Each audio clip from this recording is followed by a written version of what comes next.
త్వరలో జరగబోవు అసెంబ్లీ ఎన్నికలలో విజయవాడ సెంట్రల్ నుండి వైఎస్ఆర్సీపీ అభ్యర్థిగా ఎవరు నిలబడినా గెలిపించుకుని తీరుతామని వైఎస్ఆర్సీపీ ట్రేడ్ యూనియన్ రాష్ట్ర అధ్యక్షులు ఏపీఎస్ఎఫ్ఎల్ చైర్మన్ డాక్టర్ పూనూరు గౌతమ్ రెడ్డి వెల్లడించారు.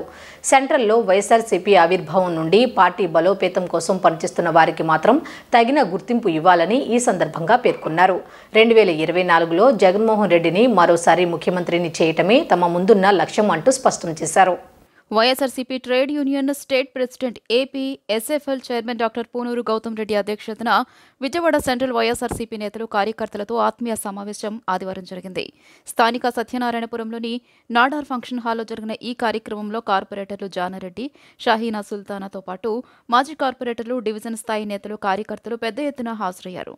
ఈ సందర్భంగా మాట్లాడిన నేతలు గౌతమ్ రెడ్డి అధ్యక్షతన పార్టీ బలోపేతం కోసం చిత్తశుద్దితో పనిచేస్తామని 2024లో సెంట్రల్ నుండి వైఎస్ఆర్సీపీ అభ్యర్థిగా నిలబడిన ఎవరినైనా గెలిపించుకుని సీఎం జగన్మోహన్ రెడ్డికి కానుకగా అందజేస్తామని స్పష్టం చేశారు.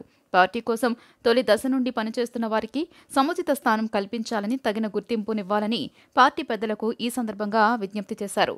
మన సెంట్రల్ నియోజకవర్గంలో ఇంత పెద్ద కుటుంబం ఉందంటే దానికి కారణమైనటువంటి మన గౌతమ్ రెడ్డి గారికి మరోసారి ధన్యవాదాలు. ఎందుకంటే వైఎస్ఆర్ జెండా మన విజయవాడలో ఎగరవేయడం అనేది, అలాగే వైఎస్ఆర్ కుటుంబం ఇంత పెద్ద కావడానికి కారణమైన గౌతమ్ రెడ్డి గారు. ఎందుకంటే బడుగు బలహీన వర్గాల ఆశాజ్యోతి, అలాగే పేద ప్రజలందరికీ ఒక ఎలా చెప్పాలంటే ప్రజలందరికీ ఒక ధీటుగా నడిపిస్తున్నటువంటి మన ముఖ్యమంత్రి జగన్, మన ముఖ్యమంత్రి, మీరందరూ పెద్దవాళ్ళు ఉన్నారు, మాట్లాడాలంటే నాకే టెన్షన్ వేస్తుంది. మన ముఖ్యమంత్రి శ్రీ వైఎస్ జగన్మోహన్ రెడ్డి గారు పేద ప్రజలకు ఎన్నో సంక్షేమ పథకాలను అందిస్తున్నారు. అలాగే ఆయన ఈ నియోజకవర్గంలో ఆయన ఎవరిని నిలబెట్టినా సరే మనం జగన్మోహన్ రెడ్డి గారికి అత్యంత మెజార్టీతో గెలిపించుకుందాం. అలాగే ఈరోజు ఇంత ముఖ్య కలయిక ఫంక్షన్ పెట్టినందుకు మన గౌతమ్ రెడ్డి గారికి కూడా ధన్యవాదాలు చెప్తున్నాను. ఎందుకంటే ఈరోజు నేను కూడా ఈ స్టేజ్ మీద నుంచొని మాట్లాడుతున్నానంటే దానికి కారణం కూడా మనందరి గురువు అయినటువంటి పూనూరి గౌతమ్ రెడ్డి గారే. ఎందుకంటే నేను ఒక హౌస్ వైఫ్గా ఉండేదాన్ని. అలాగే మా మరిది ఎమ్మెల్సీ రుహుల్లా గారు కూడా గతంలో మా అత్తమ్మ కార్పొరేటర్గా ఉన్నారు, ఎమ్మెల్సీగా ఇచ్చారు. అలాగే ఇప్పుడు మా అత్తమ్మ చనిపోతే మా మరిది గారికి కూడా ఎమ్మెల్సీగా ఇచ్చారు. అంటే జగన్మోహన్ రెడ్డి గారు ఎవరికి కూడా మర్చిపోరు అనేది ఈ మా కుటుంబంతోనే తెలుస్తుంది. స్తబ్దతగా ఉన్నటువంటి సమయంలో ఒక జోష్ తీసుకురావాలన్న ఉద్దేశంతో గౌతమ్ రెడ్డి గారు దాన్ని పూనుకొని ఈరోజు ఈ కార్యక్రమం పెట్టడం అనేది చాలా అభినందించదగ్గ విషయం. ఎందుకంటే మేము గౌతమ్ రెడ్డి గారితో వైఎస్ఆర్ కాంగ్రెస్ పార్టీలో ప్రారంభం నుంచి కూడా జెండా ఆవిష్కరణ రోజు నుంచి, ఎందుకంటే మేము ఆ రోజు ఇడుపులపై లెగిస్తే అనుకునే గంటలో ఇడుపులపాయ, హైదరాబాదా, లేకపోతే లోటస్ పాండ్ అనేది ప్రతిసారి కూడా వెళ్ళేవాళ్ళం. ప్రతి దాంట్లో కూడా ప్రతి కార్యక్రమంలో కూడా గౌతమ్ రెడ్డి గారి ఆధ్వర్యంలో నడవడం జరిగింది. ఆయనకి వచ్చినటువంటి గుర్తింపుని ఈరోజు మనం మళ్ళీ కంటిన్యూ చేయాలంటే అందరూ కూడా ఏకతాటి మీద ముందుకెళ్ళాలని చెప్తున్నాను. ఇక్కడ మనకి విమర్శ కాదు కానీ పార్టీని ఒక రకంగా ఈ 2019 నుంచి మరి 21 లోపు పార్టీ చాలా కార్యకర్తలు ఎక్కడున్నారు ఎత్తుకోవాల్సిన పరిస్థితిని తీసుకొచ్చినటువంటి, ఎందుకంటే నేను అబ్జర్వర్స్ దగ్గర కానీ ఏ మీటింగ్ జరిగినా కానీ కొంత పార్టీలో కూడా కొన్ని మాటలు మాట్లాడకూడదు కానీ పార్టీలో కూడా కొంత లోపం ఉంది. ఎందుకంటే కార్యకర్తల్ని మనం పూర్తిగా సద్వినియోగం చేసుకోలేకపోయాం. కానీ ఇక నుంచి అయినా మనకున్న నాయకుల ఆధ్వర్యంలో ప్రతి ఒక్కరిని కూడా, ఒక సీనియర్ కార్యకర్త అవ్వచ్చు, మహిళ అవ్వచ్చు, ఎవరైనా సరే వాళ్ళ పలకరింపే మనకు ఆయుధంగా ఉంటుంది. ఎందుకంటే వార్డు స్థాయిలో ఉన్నటువంటి ప్రతి కార్యకర్త కూడా ఏ మూలన ఉండా కానీ వారందరినీ కూడా పిలిచి పలకరించి నువ్వు రావట్లేదు ఏంటి అనేది.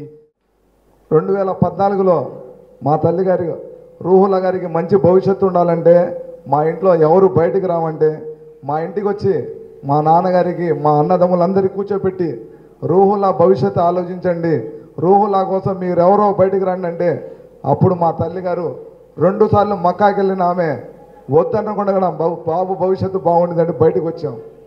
2019లో కూడా వద్దండి ఇక్కడ దాకా మా క్లోజ్ అండి ఆపేద్దామంటే మళ్ళీ అమ్మ వచ్చేది రామరాజ్యం, జగన్ అన్న మళ్ళీ ముఖ్యమంత్రి అవుతాడు, మీరు పడిన కష్టానికి ఫలితం దక్కిందమ్మా రండి అని మళ్ళీ బతిమల్లారు. అది సాక్ష్యం ఆయనకు తెలుసు. మనం ఉన్నప్పుడు కూర్చోబెట్టి ఆ రోజు చెప్పడం జరిగింది. మళ్ళీ అమ్మగారు నుంచున్నారు, అట్లాగే ఎమ్మెల్సీ రావడం జరిగింది. దానికి ముఖ్య పాత్ర పోషించి ఎమ్మెల్సీ రావడానికి కారణమైన మా గురుగారు గౌతమ్ రెడ్డి గారండి. దాని తర్వాత కూడా మళ్ళీ అప్పుడు బీఫామ్లు కూడా ఇచ్చేటప్పుడు కూడా గురుగారు ఉన్నారు. అప్పుడు డమ్మీ అభ్యర్థి కూడా ఎవరిని వేస్తే బాగుంటుందని సలహాలు ఇచ్చారు. అప్పుడు మా మిస్సెస్ గారు షైనా సుల్తానా గారికి డమ్మీ వేయడం జరిగింది. మొట్టమొదటి వైఎస్ఆర్సిపి నగర అధ్యక్షులు మన గౌతమ్ రెడ్డి గారు. ఈయన నాయకత్వంలోనే వైఎస్ఆర్సిపి ఇవాళ వరకు ప్రయాణం సాగించింది అని అంటే దానికి బీజం వేసినటువంటి వ్యక్తి గౌతమ్ రెడ్డి గారు. ఈ గౌతమ్ రెడ్డి గారి నాయకత్వంలో పార్టీ ఇంతింతై వటిడింతై అనేటువంటి పద్ధతుల్లో ఎంత దూరమైనా ప్రయాణం చేయడానికి మనం అందరం సిద్ధంగా ఉన్నాం. ఇది ఒక విషయం. రెండో విషయం, చెప్పాడంటే చేస్తాడంతే అనేటువంటి ఒక నినాదాన్ని మనం అందరం వింటున్నాం.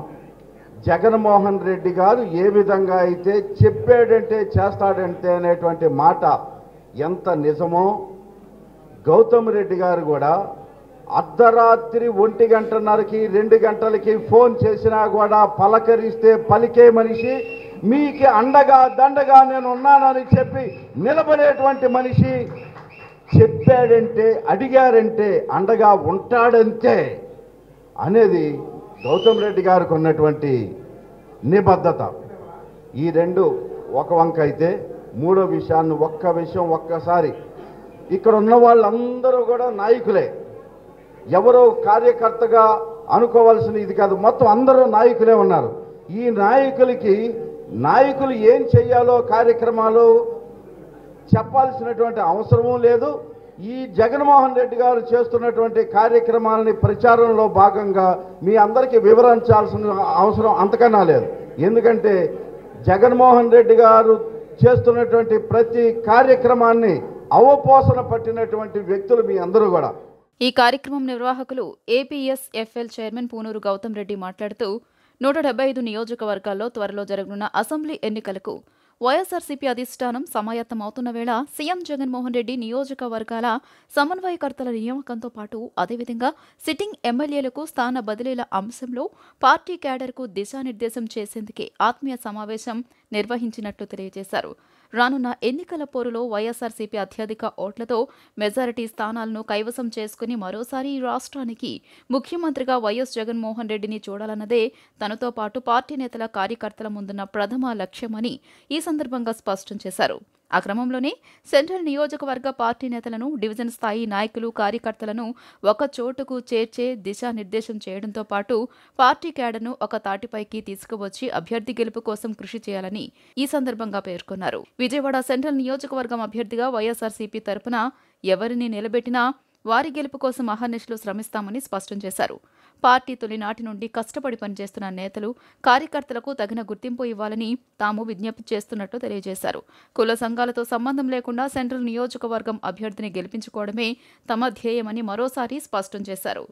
ప్రతి డివిజన్లోనూ కూడా రాజకీయాలంటే తెలియనటువంటి వాళ్ళు కూడా ఒక స్థాయికి తీసుకురావడం అనేది జరిగింది. కాకపోతే ఏంటంటే 2010 నుంచి ఉండేటువంటి దాంట్లో వచ్చినటువంటి నాయకులు తమ చిత్తం వచ్చినట్టు చేసంటే కొంచెం విమర్శ అనేటువంటిది కాదు, కానీ వారికి సంబంధించినటువంటి వారిని పెట్టుకుని ప్రయాణం చేయటం ఒక రకంగా మంచిదే. కానీ అది పార్టీ బలోపేతం అవడానికి అవునా కాదా అనేటువంటిది మాత్రం అది చెక్ చేసుకోవాలి.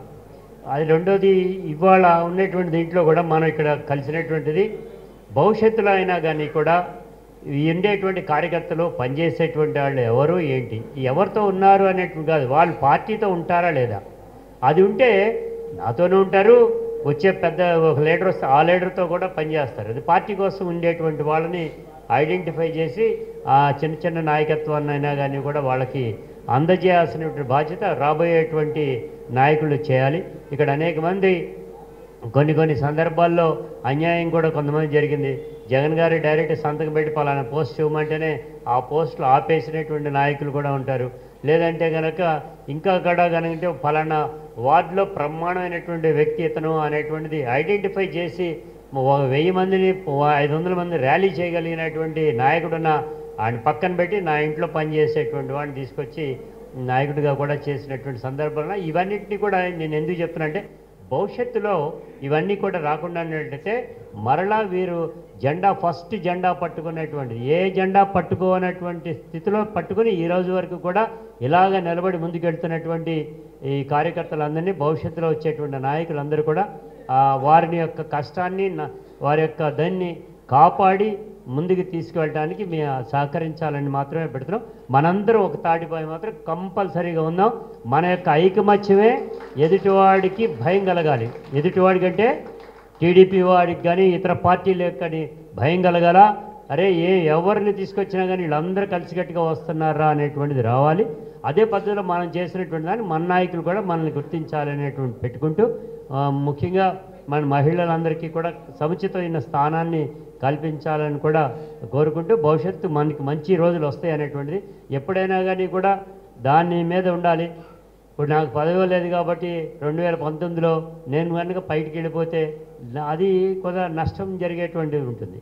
దాంతోపాటు మళ్ళీ లేట్ ఇంకొక రకంగా ఉంటుంది. అలా కాకుండా ఉంటాం వన్ డే ఇవాళ కాతే రేపు కాతే ఎల్లుండి అయినా కానీ వస్తాయి అనేటువంటిదే భావన ఉండాలి. పాజిటివ్ దృక్పథంతో మనం థింక్ చేసినట్లయితే అన్నీ మన చేతికి వచ్చేటువంటిది ఉంటుంది. సరే రాకపోతే ఏం చేయాలి ఎట్లా అనేది తర్వాత చూద్దాం. మరీ అవమానం పడిపోయి అనేక రకాలైనటువంటి ఇది గందరగోళం అవుతుంటే అప్పుడు మనం ఏది చేసినా కానీ మనకేం ఇబ్బంది ఉండదు.